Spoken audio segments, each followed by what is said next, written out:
Feeling good. Feeling good. Just finished doing a little bit of work. Getting a little bit of work in. Ankle's feeling a whole lot better. Yeah. And we're making progress. What's your timetable there? Still don't have a timetable. I'm ready whenever. Me and the trainers, we have a nice schedule working out. So whenever they say I'm good to go, I'll be good to go. Joe, was there a lot of conversation about doing the conditioning drill, or was that a no-brainer that you were? I thought it was going to be 40-40, so I was ready to run 10 of them. So when he put it to 10, I was like, all right, best. So I wasn't going to do the whole. If it was 40-40s, I wasn't scheduled to do that one, but 10-40s was good. And you're taped up today. I mean, you look like you're ready to practice. It seems like it's imminent. Yeah, it's on its way. I've been working hard. Been here the whole off season, and the training staff has been we've been doing a really good job. We have a really good schedule, and I'm just getting better every day. Whenever they say I'm ready to go, I'll be out there. Is anyone hungrier than you in this camp after what you went through last year? Maybe JG. He might be close. He's a close second, but I would say I'm working hard, man. I just can't wait to get back out there. It's really a what have you done for me lately league, and you kind of see that when it was a very bad season for me last year. I had high expectations, and I definitely didn't live up to them.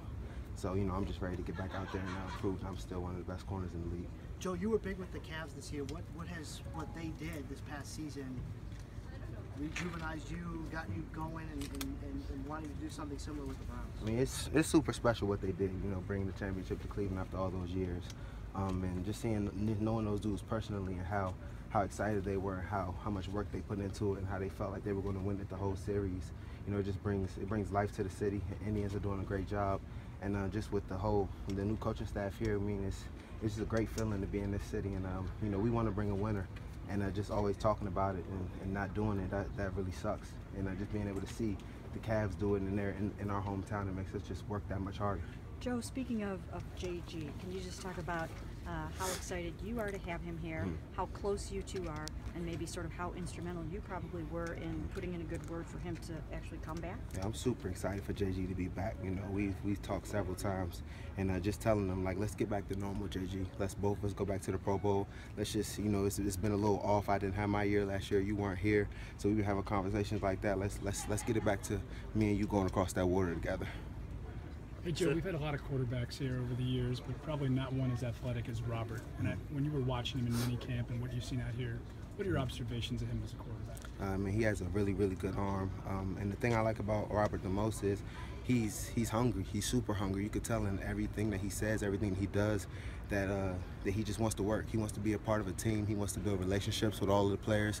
He goes out of his way to set up different bowling things, and he just wants team camaraderie. And I could just tell he's a team-first guy, and that's what I really, really love about him. And just his work ethic and everything that he does, he's just showing that. I mean, he's grinding. We're all in it together. Is he different than the guy you expected him to be? Yeah, I didn't really know what to expect. I'm going up to you. I'm gonna talk to you. I'm gonna see how you are. Try to see what kind of person you are. And he's like me. Just a happy-go-lucky dude that wants to work and wants to play and wants to win. So that's the best case scenario for us. Joe, how much time or conversations did you have with Josh when he was away, and then does he seem any different now that he's been back for a couple of days? I mean, JG, honestly, I could say he's super excited. You see the joy in him when he first came back in the locker room. As soon as I saw him, I ran up to him, gave him a hug, and was like, JG, I'm so happy for you to be back. He's like, bro, you don't understand. I'm so happy to be back. Just passionate, like he really is excited, and I could tell that he's just really, really glad that he has the opportunity to be back, because being away for that long of a time, me being gone for not that many games, I mean, he just feels like this is an opportunity that he doesn't want to give up. So, I mean, just seeing it in his face and just seeing how excited he is, and then how Coach Hugh makes you feel like Coach Hugh brings you in like and embraces you, makes you feel like a brother. So, I mean, I know he feels that. He's missed the better part of 2 seasons. Would you imagine it's tough to come back from that, or do you think for him it's not going to be that big a deal? JG's a rare specimen, so I would expect him to be good. He's always in good shape. And actually, while I was working out, training this off season out in LA, we were training at the same facility. So I was with him, and I saw him. He was still in shape, still running, floating, just like he normally does. So did you put a good word in, with Mr. Haslam, maybe with D. Haslam, with Hugh Jackson? Did they come to you for a little guidance on whether or not Josh would be a good fit back here? I would say and anybody ever asked me about JG, it was always positive, always that he's a person that we could bring back. He's a really good dude. I mean, I know his heart, and I know he's a talented player that you just can't get that up. You know him better than we do. Bringing him back is one thing. Keeping him is the other. Yeah. Is he up to that? do you I think? mean, that's on JG, and we're going to do everything that we can to help him. So I feel like he's in his mental. I mean, if you're not, I mean, that's tough. But I would definitely think so.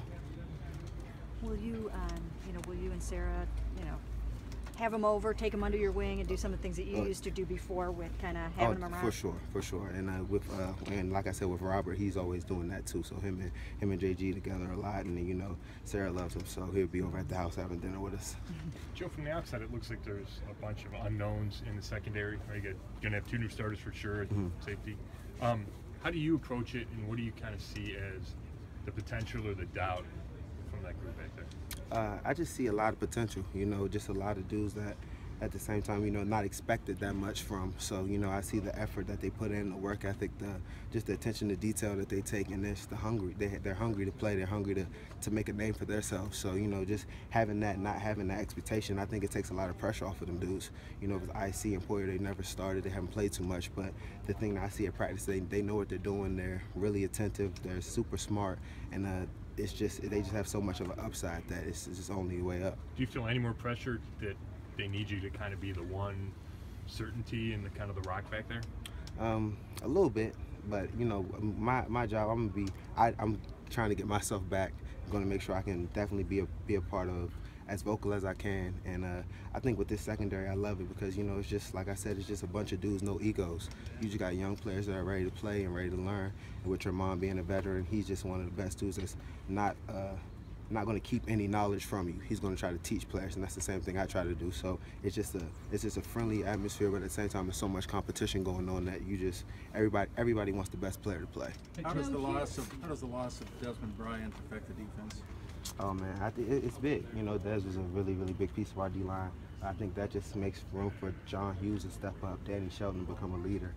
Those kind of dudes just gotta, make a name for themselves. When somebody goes down, it's definitely the next man up. So it's just another opportunity for people like Xavier, Danny, and John to just step up and make plays.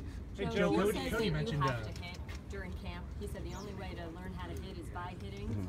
Do you buy that? As a veteran, are you exempt from that? Oh no, I'm not exempt at all. And I'll be in there getting dirty too. So whatever he wants to do, we're all the way bought in. we got to tackle. We need to be a great tackling team. Last year we weren't too good at tackling, so that's what we got to do. That's what we got to do. You keep saying that we're all the way bought in. Is that unusual? All the regimes you've been here. It's a little different. You've had certain egos, you'll say, or people that just didn't want to all the way completely buy in. I feel like it's more like a college team. Like it's you don't have anything established. Like we haven't won. So everything coach tells you to do, that's what you need to do. And if the leadership is all the way bought in, myself, Tremont, if we're going to be tackling the dummy, then why wouldn't the young dudes go out there and want to tackle the dummy? That's just, you got to lead by example. And you have the older guys, Joe Thomas, if he's bought in, then Cam Irving's bought in. You know what I'm saying? So it just trickles down from the leadership to understand whatever coaches say goes, and then the younger dudes, they just fall in the line. Hey Joe, you mentioned Danny on the defensive line. Have you noticed anything different about him so far? He came in definitely with his weight down, and he's a vocal dude. Also, he has really good leadership qualities, and I just see that he's like everybody else, man. He's super hungry and just ready to go. What did he need to do to get better in your mind from year 1 to year 2? I was just a little bit of conditioning, because with Danny, just being able to be on the field, being available is what's going to help us out the most. So being able to be in there for a couple more downs. Hey Joe, Cody mentioned that the Haslam's talked to the team yesterday. I'm just wondering what that was like and then what you thought of the facilities. Oh man, the facilities are A1. I really love the facilities, and they just, for them to come in there and really talk to us and let us know how they feel about the organization, what direction they want us going in. I never had that from an owner before, and just showing how passionate they are, telling us about their life, about their families, and just how much winning, just bringing a winning organization to the city means to them. It was special, and everybody, we loved it. Joe, would it be important to you to play in the preseason just to get a tune-up before the opener in week 1? However the coaches want to do it, but I would definitely want to get some action before the regular season. And are you still, you told us you're really confident you weren't going to miss any regular season time. Is that still the case? Same. Yeah. Very good. Thanks, Joe.